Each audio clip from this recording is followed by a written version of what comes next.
En esta edición de cobertura nos referimos al futuro o la futura defensora del pueblo, en medio de accidentados impases verbales e incluso físicos que se han producido en las últimas horas en la Asamblea Legislativa. Aún no existe un reglamento de convocatoria porque los diputados de las bancadas de oficialismo y oposición no lograron llegar a un consenso y al contrario, pareciera que se acabó el entendimiento de la comunicación y generaron una cierta disputa no solo verbal sino física. Escenas nada saludables se registraron y pareciera que esto comienza ya a ser naturalizado, estos incidentes, de observar este comportamiento de los diputados. Para hablar de este tema nos acompaña desde la ciudad de La Paz Patricia Flores. Ella fue jefa nacional de promoción de educación ciudadana en la Defensoría del Pueblo en la gestión de doña Ana María Romero de Campero, la primera defensora del pueblo en este país, elegida de manera unánime y con el consenso generalizado de todos los diputados en aquella época. Patricia es comunicadora, activista, defensora de los derechos humanos y por supuesto también con una amplia trayectoria en la investigación de la comunicación y en el cine. Bienvenida, Patricia, a Cobertura en las Mañanas. Muchísimas gracias, Judith. Para mí un honor y agradecida por tan generosa presentación. Un gusto realmente estar contigo, Judith. Gracias, Patricia.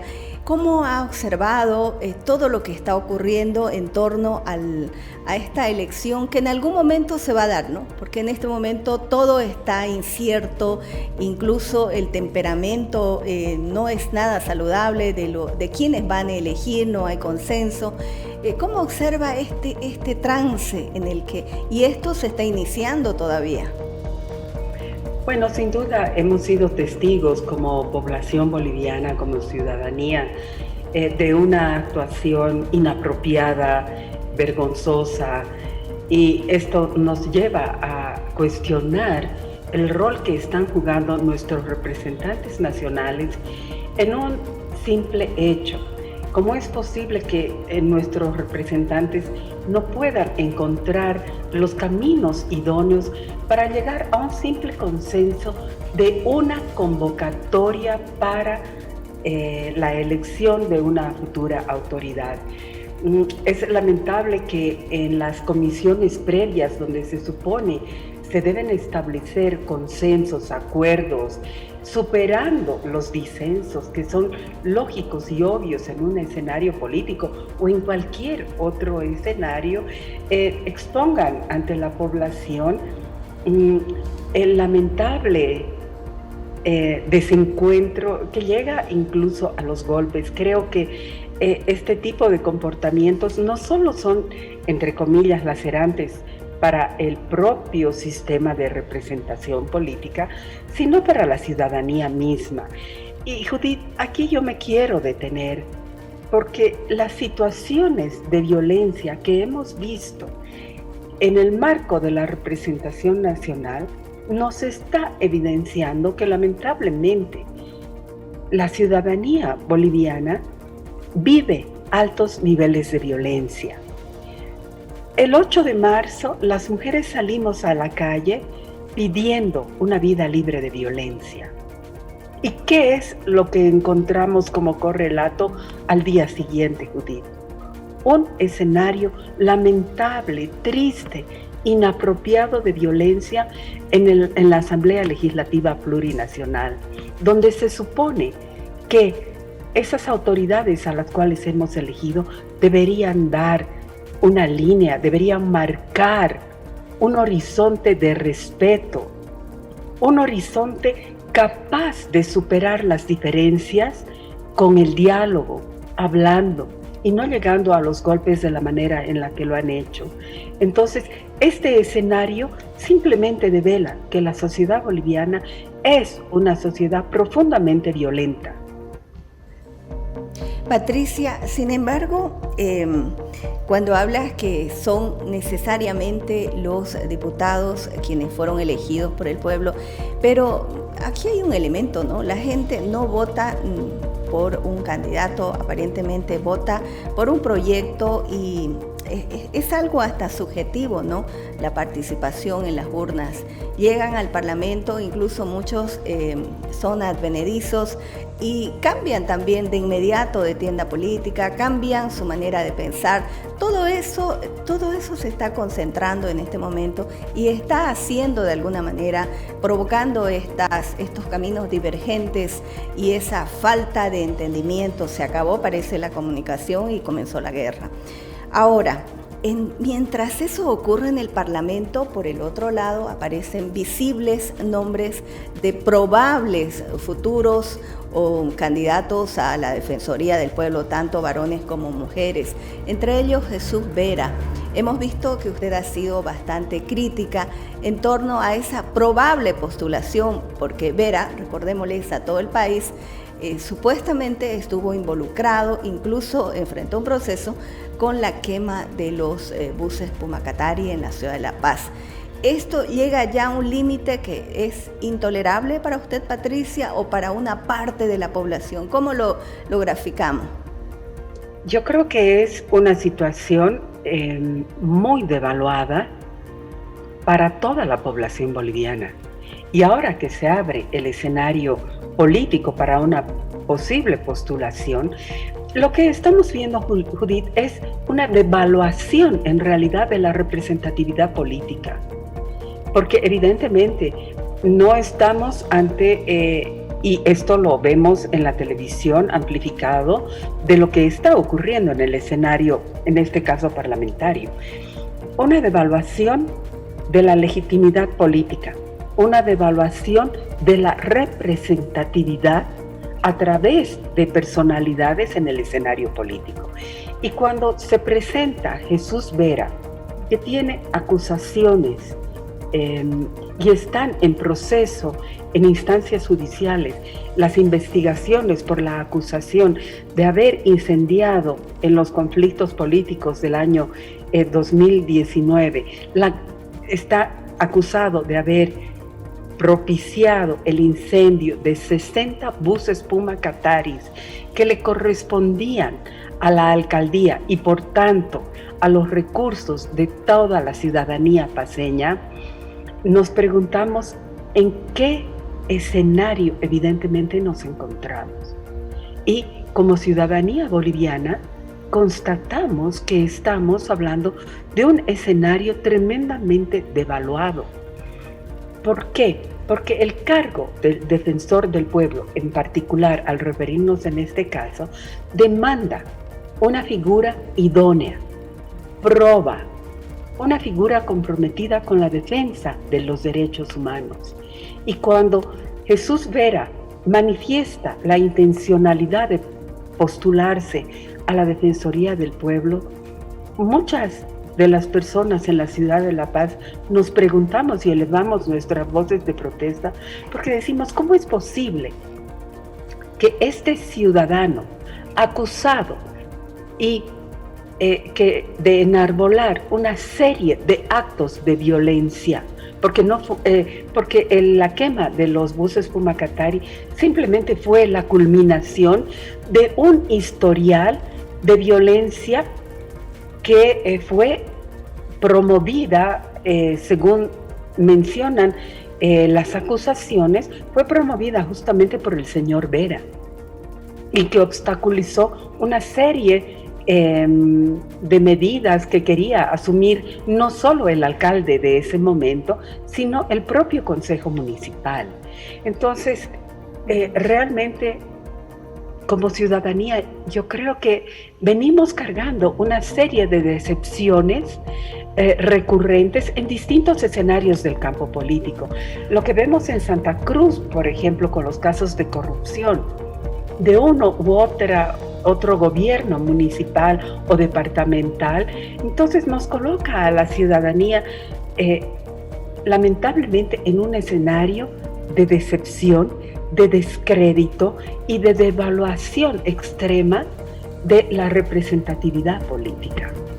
Sin embargo, Patricia, ahí apelamos a la inteligencia colectiva, ¿no? La ciudadanía que en este momento también empieza a formarse mundos imaginarios, pero que pueden ser materializados en la práctica porque estamos en un país que se precia de tener una figura muy rica en democracia. Entonces, la ciudadanía colectiva exigirá la participación igualitaria de todos, ¿no?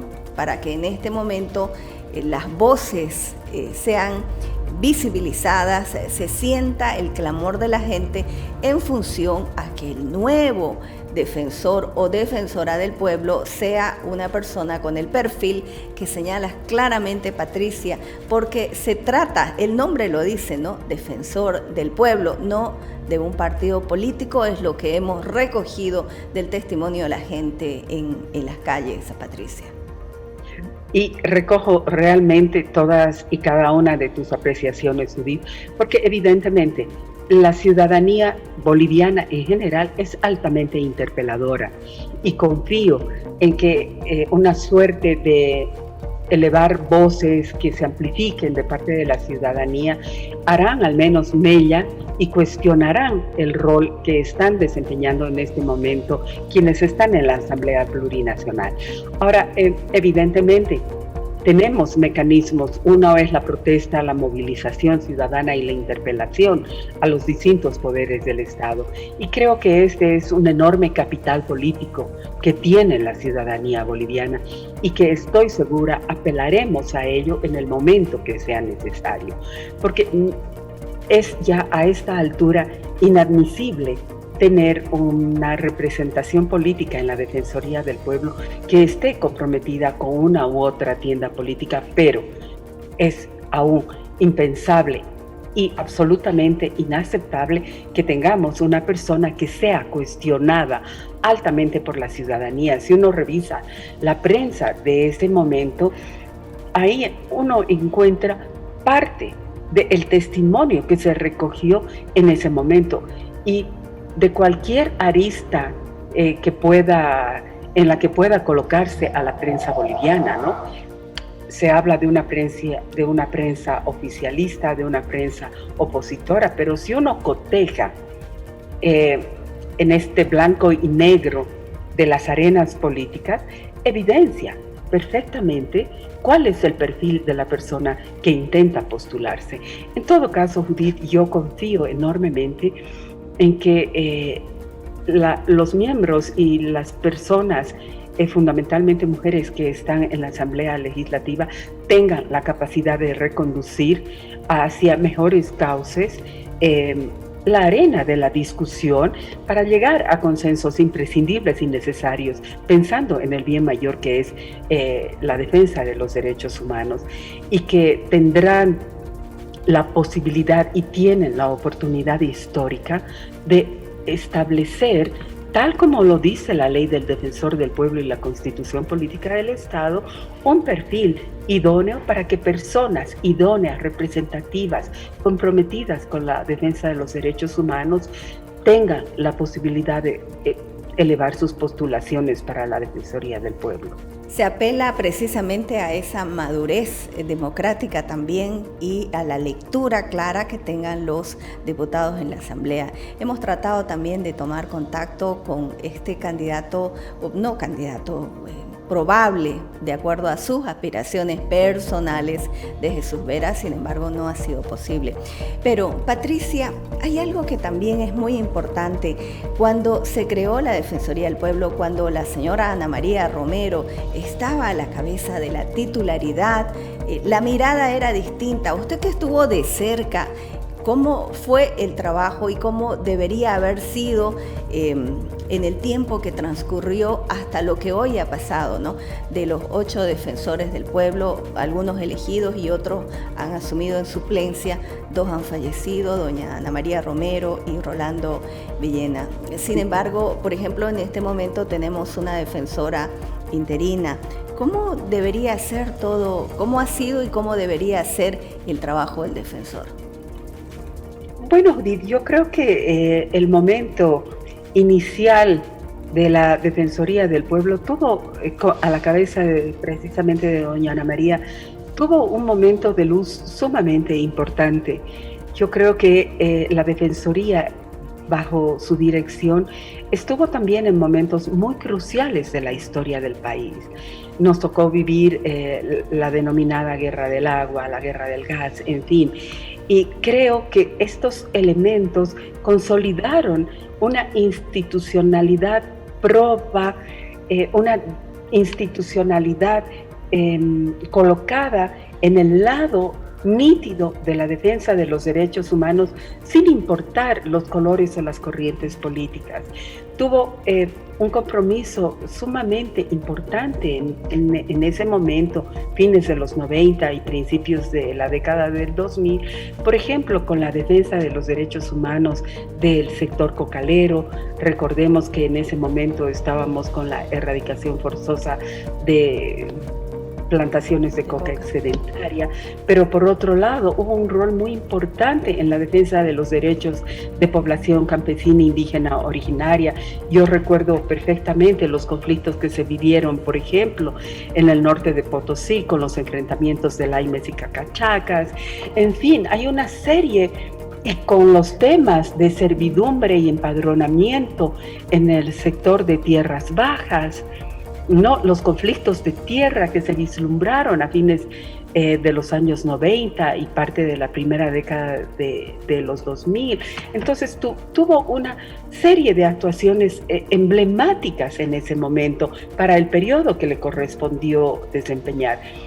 Posteriormente asume la titularidad Waldo Albarracín y sigue los pasos de la institucionalidad que dejó Ana María. Pero por otro lado, le dio su propio cariz, su propio toque. Fue una gestión que tuvo un rol muy importante en acercar a las partes antes de que entremos al proceso constituyente y cuando el país estaba viviendo una serie de tensionamientos enormemente dolorosos para la historia del país. Lamentablemente, yo creo que con el nombramiento como defensor del pueblo del señor Tezanos Pinto, la Defensoría tuvo un giro muy evidente hacia el compromiso con una de las tiendas políticas mayoritarias en la Asamblea Legislativa. Entonces, él asumió, o en ese momento, las circunstancias políticas de quienes definen finalmente los designios del país, optaron porque la Defensoría se aleje del rol constitucional y de la legalidad que establecía la norma. Entonces lo colocó en las arenas de optar por un compromiso político y partidario con el gobierno de turno. Entonces ahí yo creo que el rol del defensor del pueblo empieza a cobrar una devaluación lógica. Hubo un quiebre, ¿no? Bueno, exactamente, y marca una distancia de su verdadero rol como defensor del pueblo. Y bueno, el rol que le ha correspondido desempeñar a la actual defensora interina es muy evidente para la población. Yo cuestioné en algún momento, por ejemplo, su inacción en la marcha que realizaron los indígenas a la cabeza de Marcial Fabricano, ¿no? Cuestioné su inacción, por ejemplo, en el avasallamiento de tierras en la Chiquitanía y en el sector del Chaco boliviano, los enfrentamientos. Hasta ahora no tenemos ningún pronunciamiento explícito de la Defensoría del Pueblo, por ejemplo, ni de la representación de Santa Cruz con el caso de las Londras, ¿no?